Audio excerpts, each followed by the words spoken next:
ওসমান হাদি কোনো সাধারণ নাম নয়, এটি একটি হুঙ্কার, একটি জাগরণ। যে কণ্ঠ ঘুমন্ত বিবেককে নাড়া দেয়, যে আওয়াজ নিস্তব্ধ সমাজে আগুন জ্বালায়, সেই কণ্ঠই ওসমান হাদি। তিনি মিম্বরে দাঁড়িয়ে শুধু কথা বলেন না, তিনি সময়কে চ্যালেঞ্জ করেন।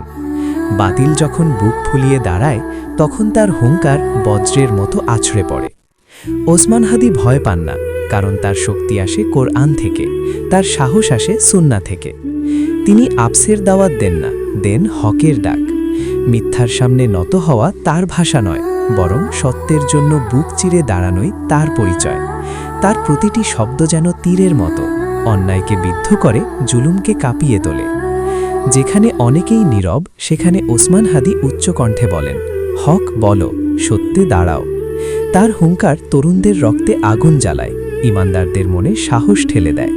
তিনি শুধু একজন বক্তা নন, তিনি এক চলমান আন্দোলন। সময় সাক্ষী থাকবে, যতদিন হক থাকবে ততদিন ওসমান হাদির হুঙ্কার শোনা যাবে।